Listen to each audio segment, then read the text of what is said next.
The Vikings were the first navigators to achieve the dream of crossing the Atlantic.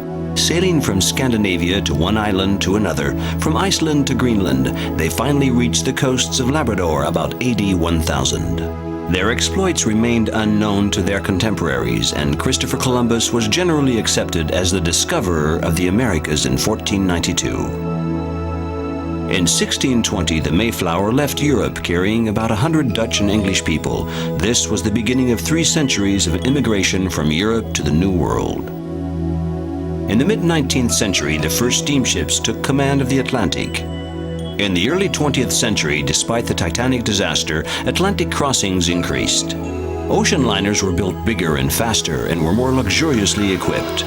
Highlighting the 30s, the golden age of transatlantic travel, were liners such as the Normandy and the famous Queen Mary and Queen Elizabeth. But in the early 60s, jet airliners became the leading means of transportation. The Queen Elizabeth II, the last in a long line of passenger ships, tirelessly continues to play a part in the transatlantic legend.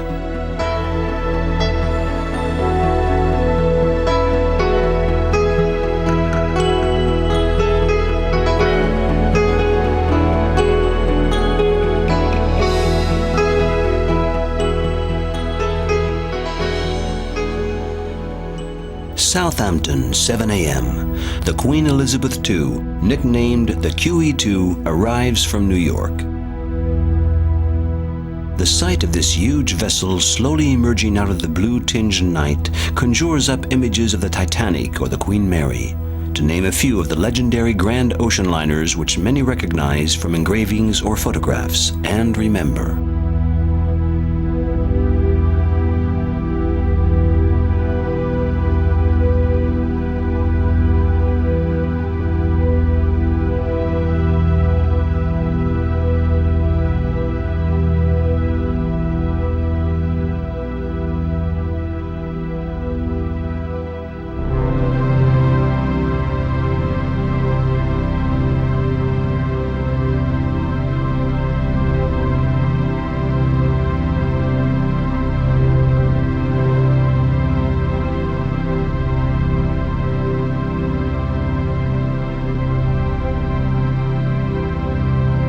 The Southampton dock workers have no idle time to stand and gaze nostalgically at the ship.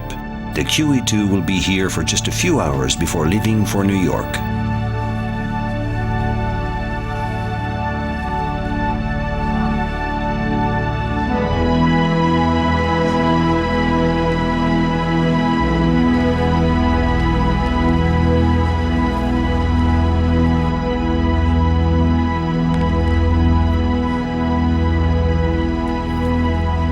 I think the biggest transition we've had is in the 50s and 60s, in the heyday of all the superliners, was the mode of transport. That was the only way to travel. New York, Southampton, the ships, 5,000–6,000 passengers per week sailing from Southampton alone. But now the air is the prominent way to travel. So the loss, as you can see, of all the luxury liners is gone. Launched in 1934, the Queen Mary reigned supreme on the North Atlantic for years. In 1936, she won the Atlantic Blue Ribbon for the fastest crossing between Southampton and New York.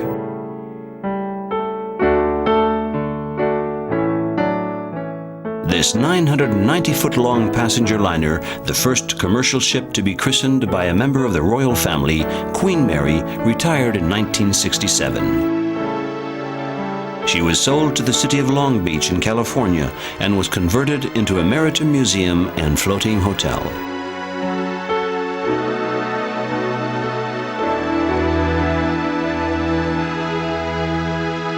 Southampton holds a special place in the history of England. In 1620, the Mayflower departed here for America. At a much later date, during the transatlantic era, the city often welcomed members of the royal family returning from a sea voyage. You know, we are traditionally monarchists. The royal family, and we do criticise at times, but we love them. They were building the QE2 and there wasn't a name for the ship. and the Queen Elizabeth was going. And when they named her the QE2, again it was a tradition to follow on the names of royalty, Queen Elizabeth II. And while she has got that name on the bow, she will always attract the passengers, because it's nostalgia again, it is royalty.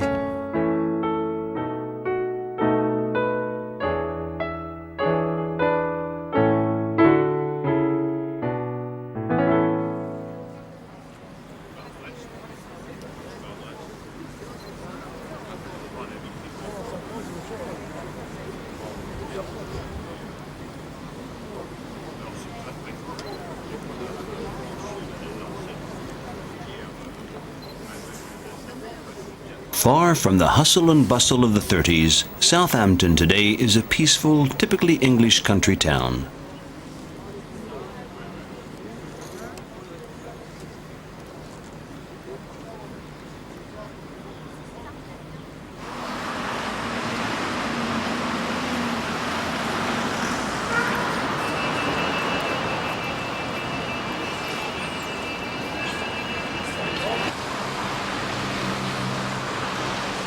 At the Maritime Museum, models and photographs chronicle the town's glory days for the few people who stop to visit.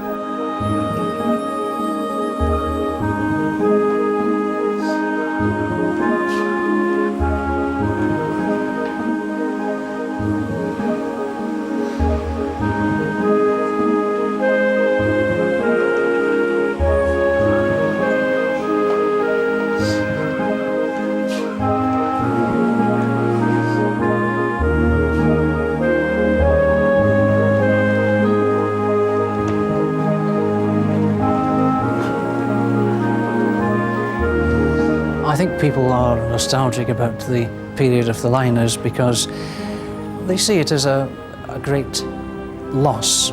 The vessels were sumptuous, the food was magnificent, they had style, they had elegance. These days can't be recaptured. Even in the modern cruise market, we've got plastic furniture and boxes just with a pointed end. They haven't got the qualities of those old vessels, and I think that's what people miss more than anything else. It's, well, they can't really be recaptured, but we can help a little bit to remind them, I think. Before the days of the Queen Mary, the gigantic White Star Line ships had already ushered in a new era in transatlantic passage.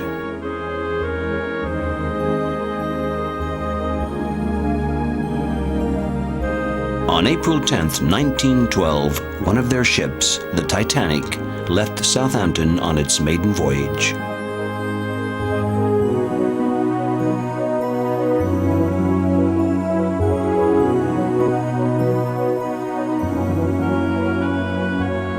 When the tragic news broke, of course, the impact on Southampton was that so many of the crew, 600 out of 850 of the crew of the ship, were Southampton residents. So it had a tremendous impact for years to come. Whole streets had lost members of their families and so on. And that's why we commemorate the Titanic here.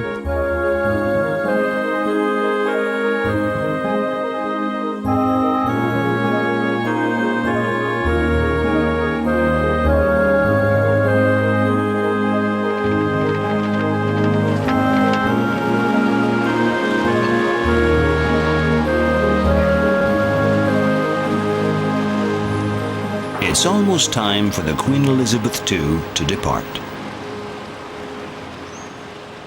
I think the QE2 has got a lot of nostalgia. She has carried over the tradition, and I'm afraid she's the only one left to carry on that tradition. The New York to Southampton service now is only serviced by the QE2, and that's infrequently during the course of the year.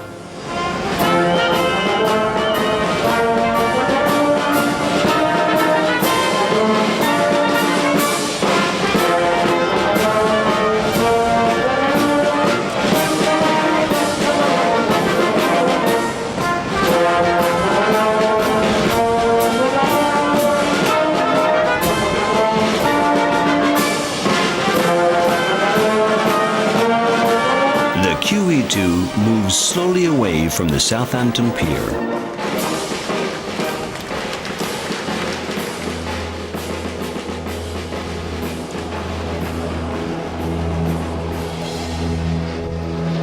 The passengers stand on the bridge of the ship as it slowly moves down the Itchen, the river linking Southampton to the sea.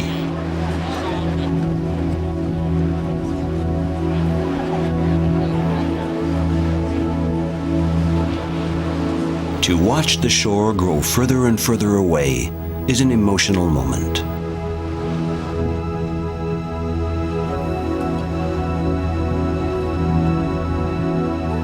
Deep inside, they know the transatlantic crossing has already begun and that land will soon disappear from the horizon.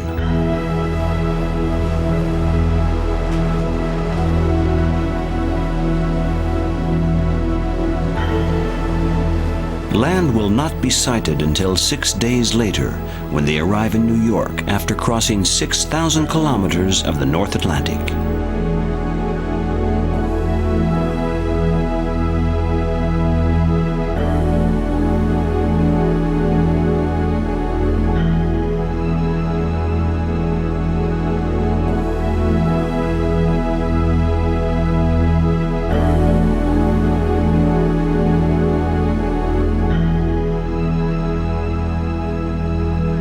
Here, the blue fire extinguisher. Electric. There is no special treatment when it comes to safety.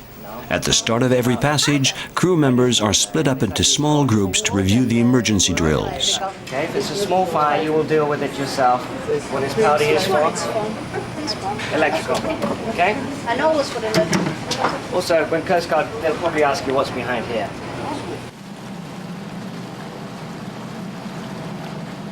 Each passenger has his or her own way of spending the first hours on board.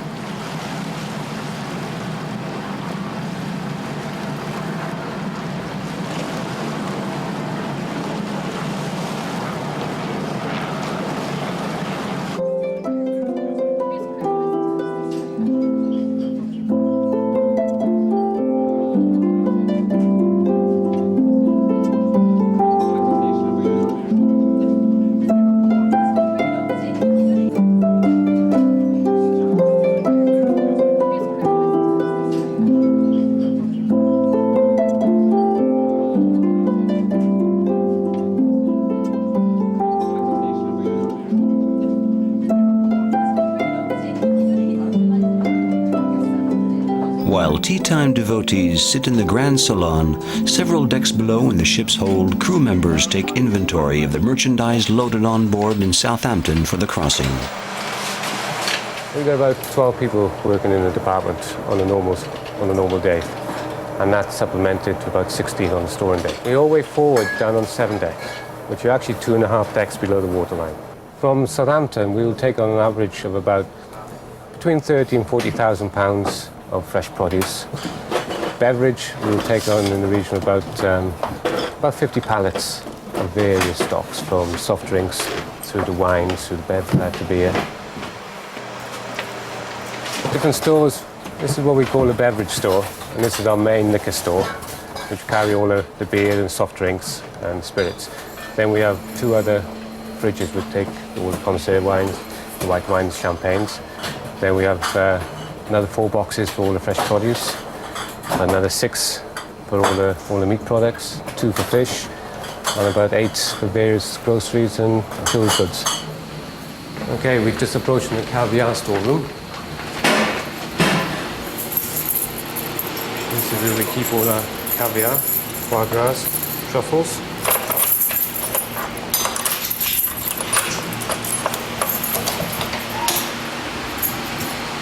This is the caviar locker. It's on the double lock and key.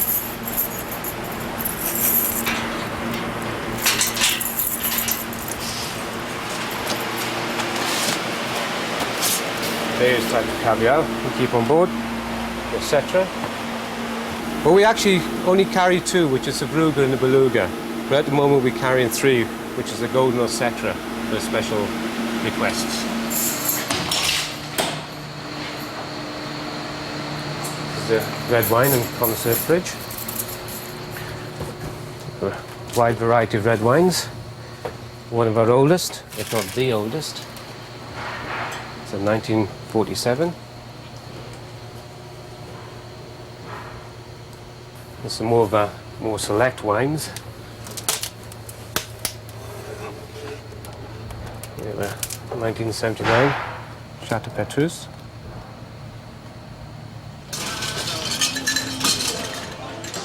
Night falls on the QE2 and the passengers prepare for their first night on board.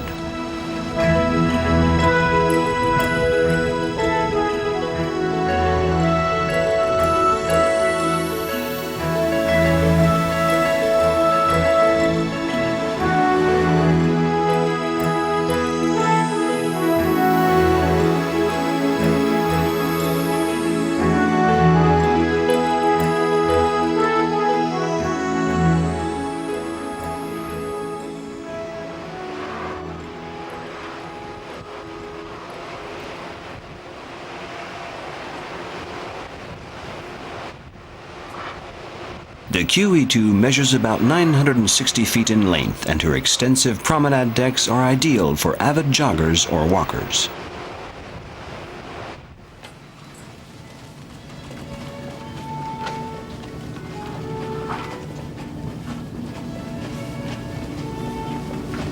The crew members, however, get a completely different type of exercise, mostly in the passageways. We are in a part of England on board QE2. There's so many traditions with regard to the QE2, which are very British, and people enjoy that, of course. Cunard Line has a tremendous history, a tremendous heritage.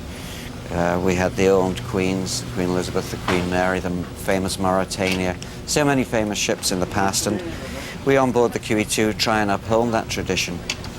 And people, you know, have been sailing with Cunard for maybe 40 years and would never travel any other way. But also the people who are coming to us for the first time or the second time still love the tradition of the QE2, which is part of the heritage of Cunard Line. And the pictures that you see on the wall, yes, there's a lot of pictures of the royalty around who have all graced us with their presence on board. We've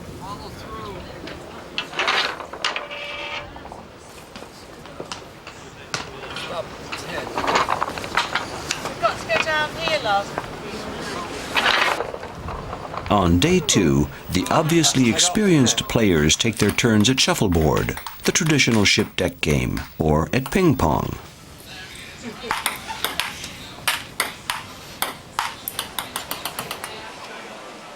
On board the QE2, tiny piece of England in the middle of the North Atlantic, the passengers act as they would in their own homes or at their club.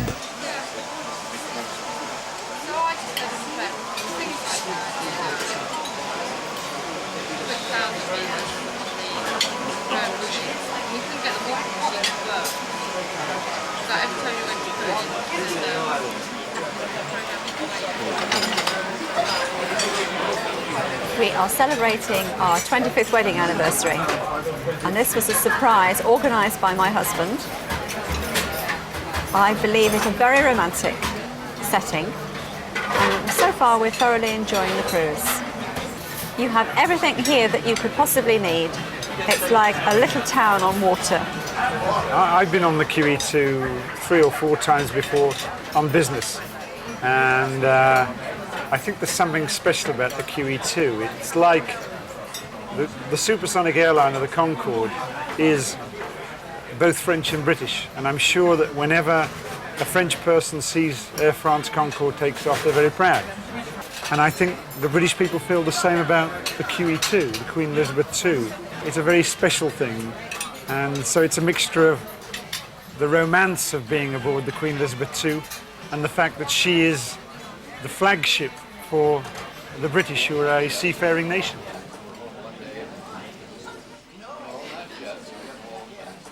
The unusual atmosphere reigning on the QE2 can be explained by a desire to uphold England's traditions. The captain's welcome reception, held today on all cruise ships around the world, has a particularly formal ambience on the QE2. The passengers respect the protocol and dress up for the ceremony, where they will have the privilege of greeting the commander. Stay. Good evening. Hello. You have. Can you come up? Oh, thank you very much. Nice having a chance to continue talking. Hello. Good evening.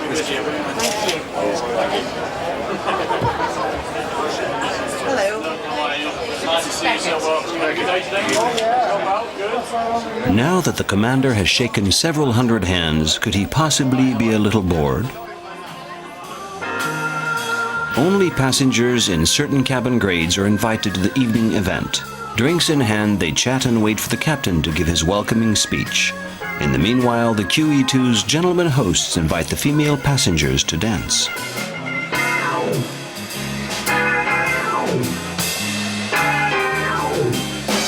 The moment everyone has been waiting for finally arrives.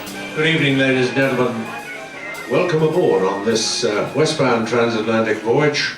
And before I say bon appetit and ask you to go off and have your dinner in the restaurant, there are 1,000 crew on the ship, as you know, and there are many, many managers on board, but I thought it might be an idea to introduce you to 4 of the more principal managers of the ship. And first of all, we have Dr. Michael Beanie, who is the principal medical officer. John Duffy, who looks after nearly all your needs, the hotel manager. The chief engineer aboard Queen Elizabeth II is Stephen Hare. And as I always say, last but not least, the staff captain aboard, David Perkins. Thank you for coming down, and bon appetit. Good evening.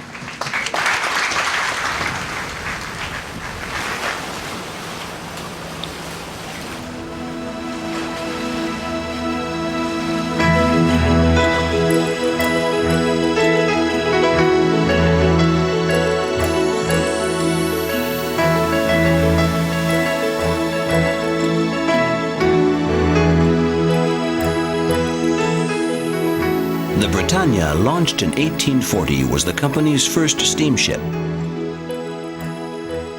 Display cases here and there on the QE2 recount the adventures of Samuel Cunard, who made his fortune with his famous packet boats designed for mail service. Well, Samuel Cunard was the Canadian who founded Cunard Line 150 odd years ago. He, like a lot of the companies then, was involved in the transport of mail and people. Cargo really wasn't an interest in those days. And a lot of the people in the United States, their grandparents, their great-grandparents, were originally traveling Cunard ships to their new home. And they can be from Europe and from Great Britain. His instructions to his captains were safety first, always. One of the other things he did ask us to watch was that the sailors didn't drink too much rum.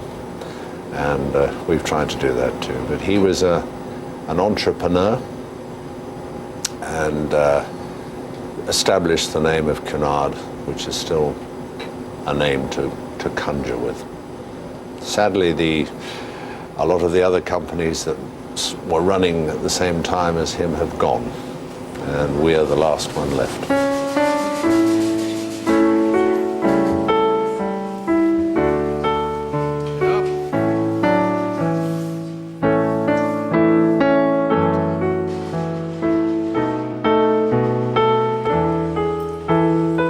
The finest model on board the QE2 is the Mauritania.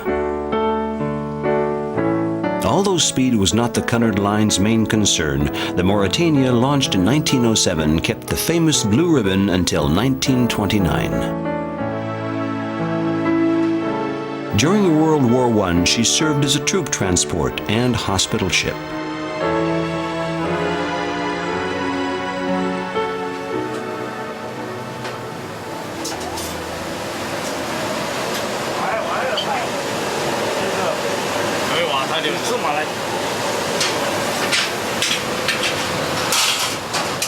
We are in the laundry now. We are including me, I got 17 staff, and we do about 14 and to 15 hours a day, we produce about 30 to 35,000 pieces a day.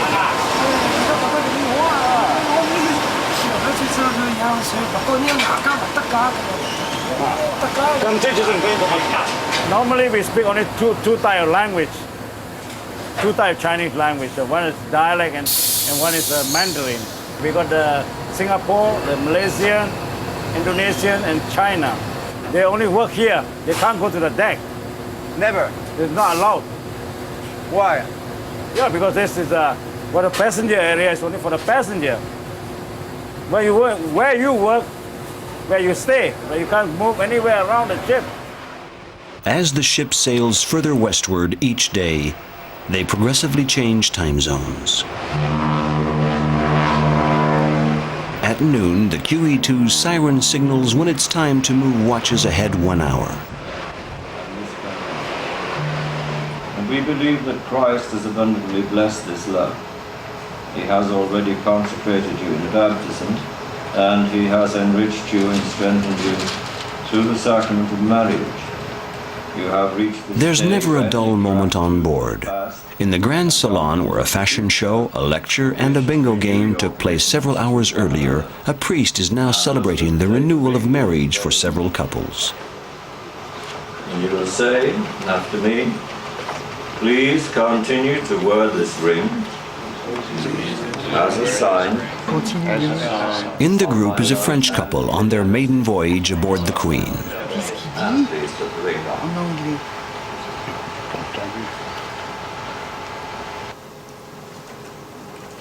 Merciful Father, you have made the bond of marriage a holy mystery.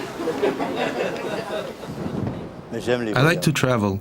I cannot help myself. It's like an addiction, but obviously it's a good one. I bring her along and try to convert her. Have you been converted? Yes, up to now I've been on all the trips he's wanted me to. I was mostly into the material things, the house, the yard and all that. Now that's over. The house has been built and paid for. I really enjoy traveling with him. They got everything you need here. All kinds of activities, dancing on board, meals all the time, lunches and all. I like to eat, so I can appreciate all the fine cuisine on board. I enjoy the dances in the evenings and all the shows. It's been an unforgettable experience.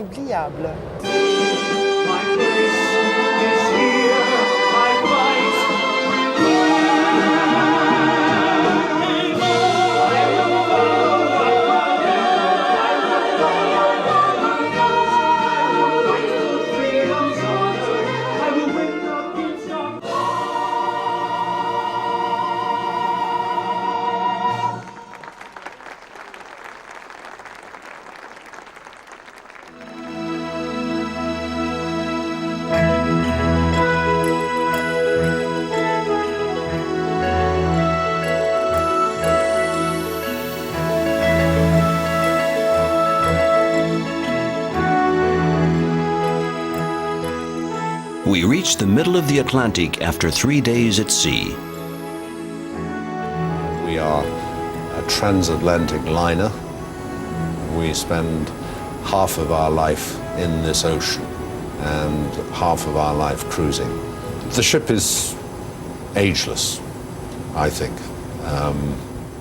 When she was built, there was a lot of the ideas of the old Queens built into this ship.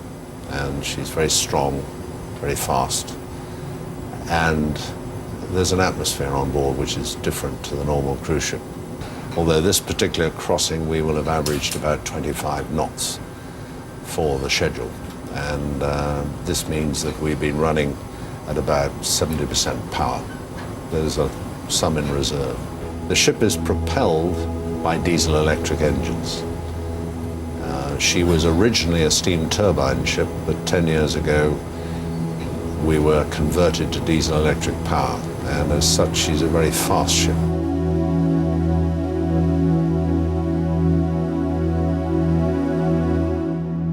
We have a television constant monitoring system so we can actually look into spaces, and it's constant surveillance. So if we have an alarm in a particular area, rather than the engineer having to go out there, he can just call up the particular space and just have a look for himself and see if there's anything that's not quite right there.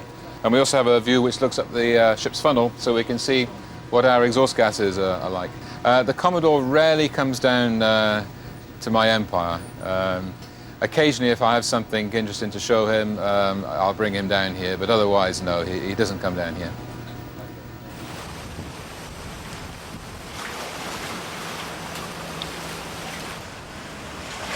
The Queen Elizabeth II is not just a ship with officers and sailors, it's also a hotel employing several hundred individuals. Most of them look after the cabins or work in the 5 restaurants on board.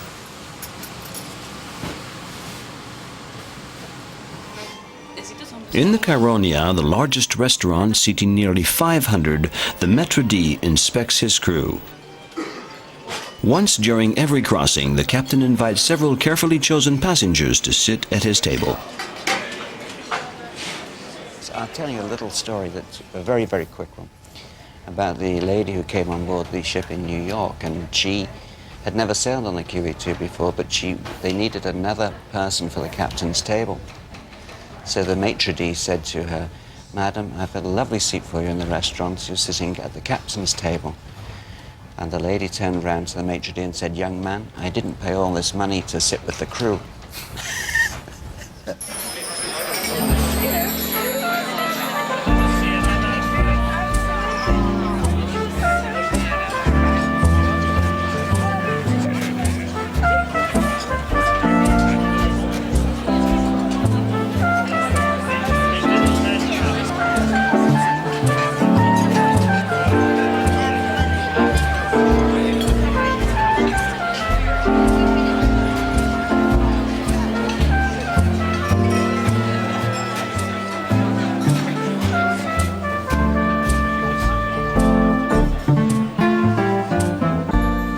The Lido restaurant, located in the stern, hosts the traditional fabulous buffet, which is actually more of a staged production than a dinner.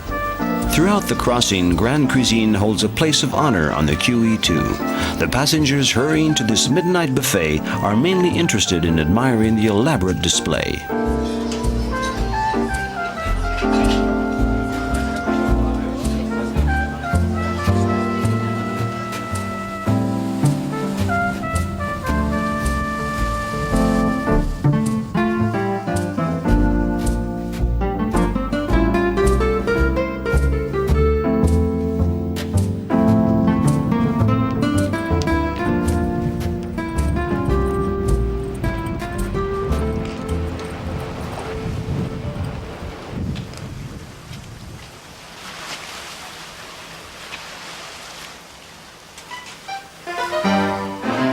Several hours earlier, the Lido may have staged a fabulous midnight buffet, but the morning afterwards, everything is back to normal.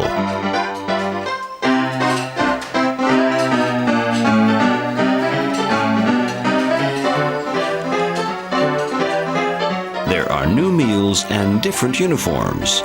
The service has to be tip-top here, just like in all the restaurants.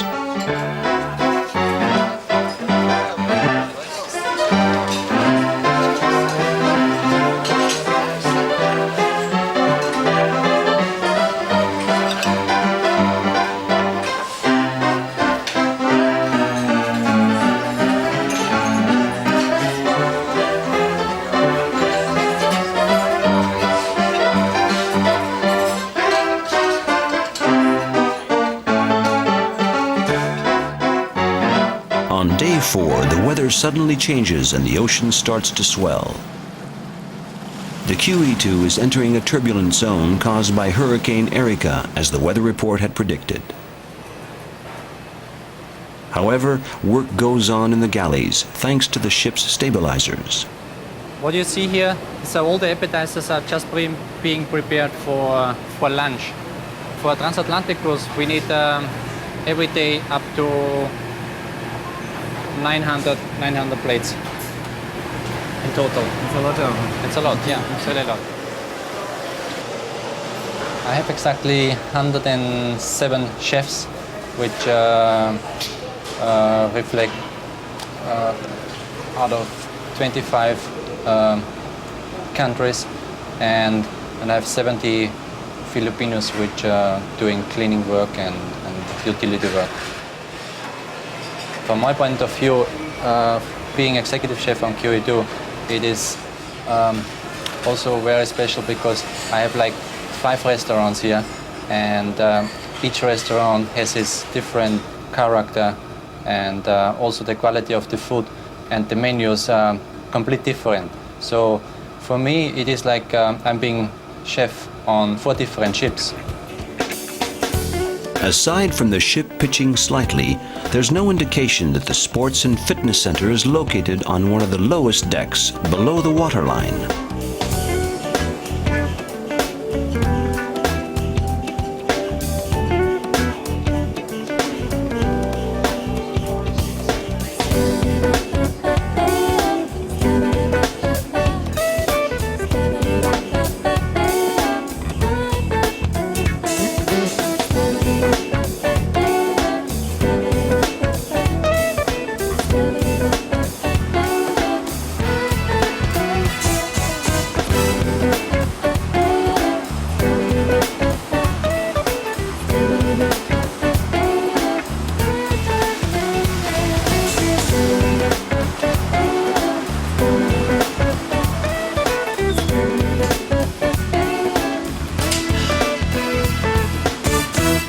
Is she seasick because of the storm, or not well for some other reason?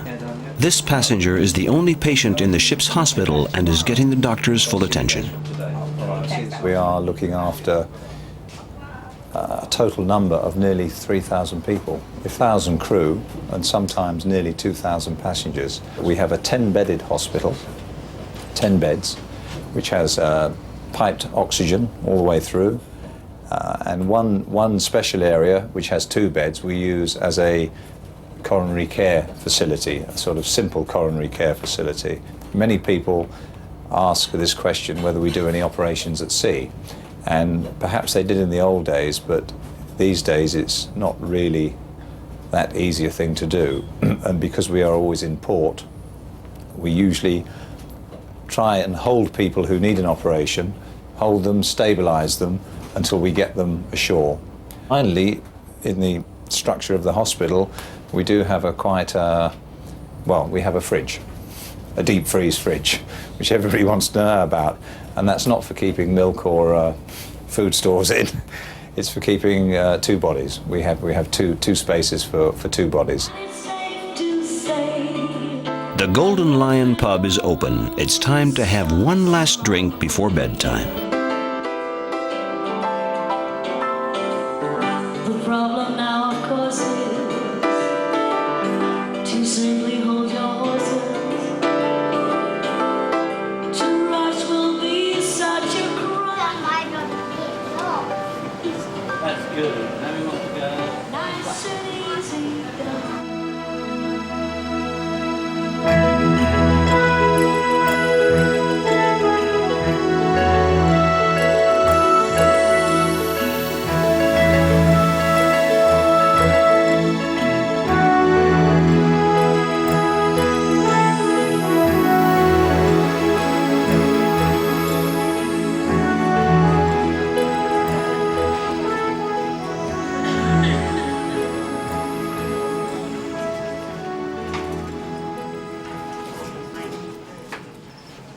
The Queen's Library is probably the largest on board any cruise ship. Among the thousands of books in English, for the most part, are a large number devoted to transatlantic crossings.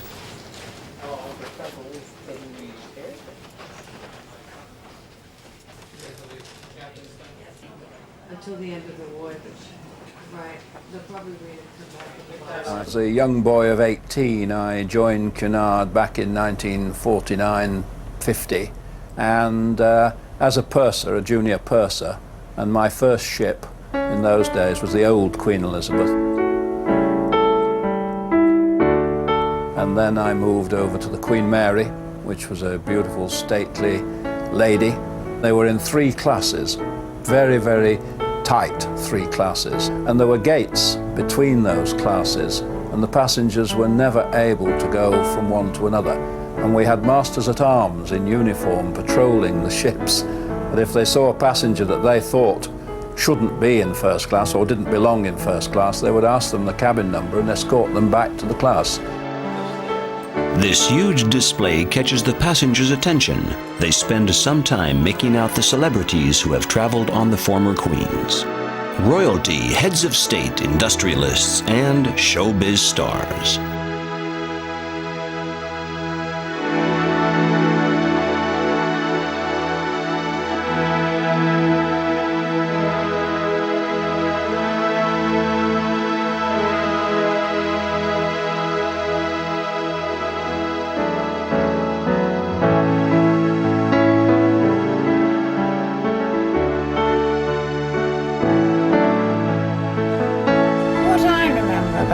You used to invite passengers to do some of the entertainment in the evenings, didn't you? You didn't have the organised entertainment that there is now. And didn't the crew used to do a... Yes, the only entertainment on the old Queen Mary and the old Queen Elizabeth in the evening was one night there would be bingo, housey as it was called, or bingo. The other night would be horse racing, and they would alternate. And then after that there would be dancing. If we were carrying people such as Gracie Fields, Maurice Chevalier, I remember him, the purser would ask him if he were prepared to just give a concert to the passengers in the evening with donations to Seamen's Charities. The 40s and World War II come back to life on some evenings on the Queen.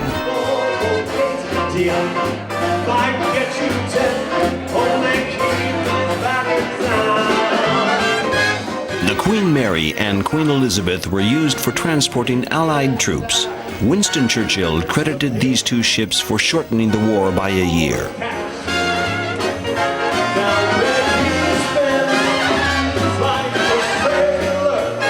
1,600,000 soldiers traveled in safety during the war.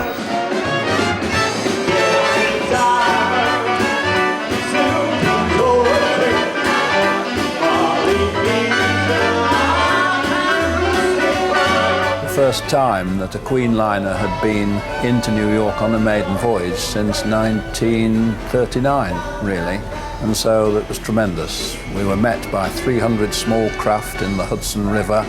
A fleet of 9 police helicopters led us up the river. A spectacular sight, a fantastic welcome.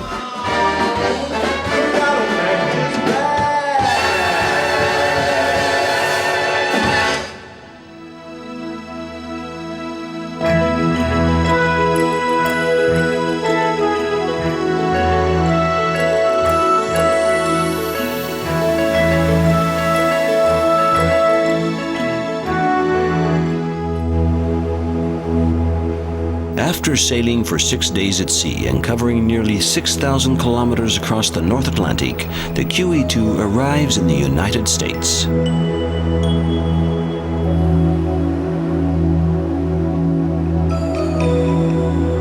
After passing the Verrazano Bridge, New York's symbols come into view in the early dawn.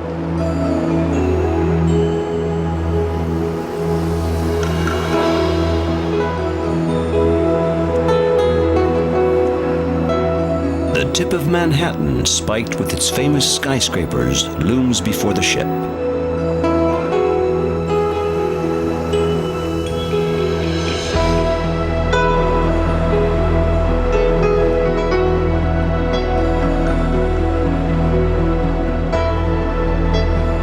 The QE2 sails down the Hudson River alongside the Manhattan Peninsula, up to the piers where other transatlantic liners once docked.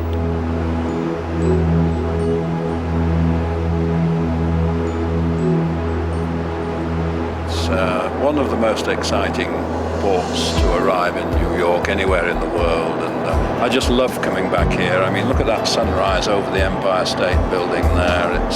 It's beautiful. Just a little sad to see all these empty piers there because, of course, in my seagoing days, they were all full of transatlantic liners, and all activity.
New York is truly a symbol of the American melting pot.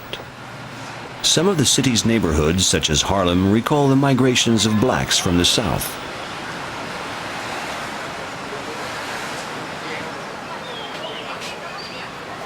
The Asian community, Chinatown, is situated at the tip of Manhattan.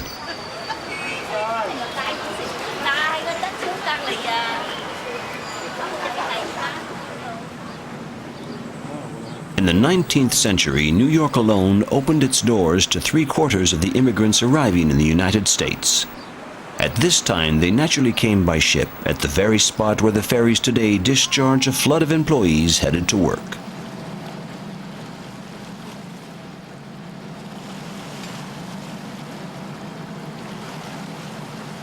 The immigrants waited anxiously to see the Statue of Liberty because it meant they had reached the end of a long, turbulent journey and that a new life was about to begin. However, before setting foot on the soil of their new home, they had to successfully pass inspection at the Ellis Island immigration station. Today, the island has been converted into a museum, and many Americans come searching for their ancestors. This is the immigrants that came to this country, and these are the families, the names and that. And of course, we're interested in our families, which these people came in like 1892, and they came from Ireland. Ireland and England. Ireland and England, and we're looking back into be like our great-great-grandparents. You know. We were looking for my mom's father. He immigrated from Sweden.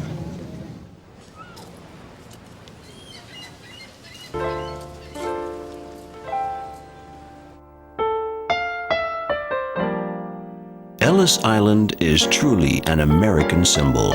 From 1892 to 1954, some 12 million people disembarked here. European immigrants fleeing hardships came to the United States in search of freedom.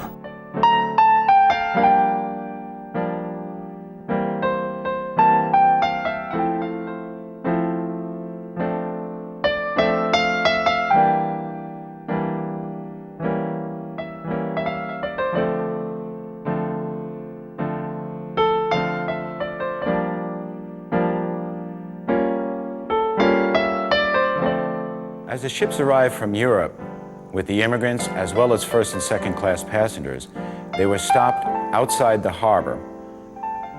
First and second class passengers were given a quick examination, then the boats sailed into the harbor.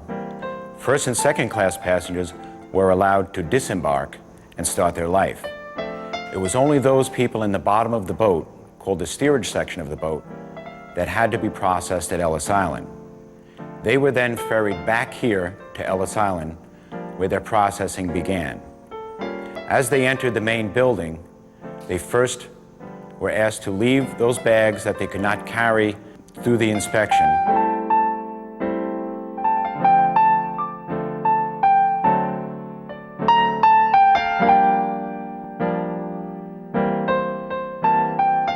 Today, Ellis Island is a museum and was placed under the care of the National Park Service on May 11, 1965.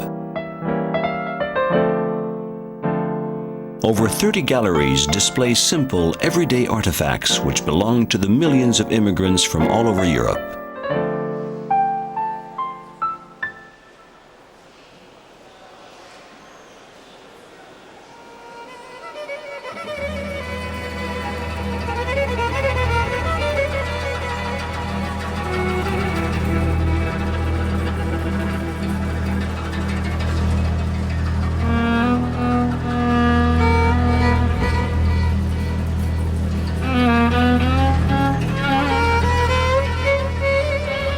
Legal questions were, how much money do you have? Because by law, you had to have $25 to enter the country. Other questions that dealt with the legal end were if you were a polygamist or if you were an anarchist. Well, that was actually the second part of their examination. As they ascended their stairs, their medical inspection had already started, unbeknownst to the immigrant, because medical officers were standing at the top of the stairs observing how you walked up those stairs. Based on that observation, they made a diagnosis. They then used a piece of chalk to mark out your outer clothing. So if you came up huffing and puffing, that was an H. If you came up limping, that was an L. And for about 9% of the people that came up gazing around the room, the magnificent great hall, with their mouth wide open, that was enough to receive an X for mental incompetency.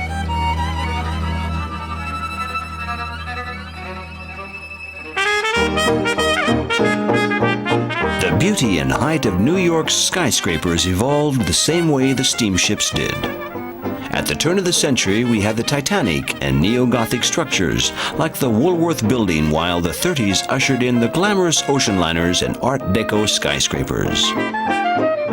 The 1920s were a very happy period that caused great enthusiasm. And although we moved into the 30s and there was a depression, there was a feeling to reach for great heights, bigger, grander, more fabulous than ever. In New York City behind me, we built the Empire State Building in 1931. Behind it, the Chrysler Building, 1929. These are among the most fabulous office buildings ever built with beautiful lobbies. It was an age where over the edge was better. More was not enough. It was bigger and better than ever. And the great ships passed the great buildings. New York was vibrant, Radio City, movies, trains. It was an era of unbelievable proportions, which sadly now has passed.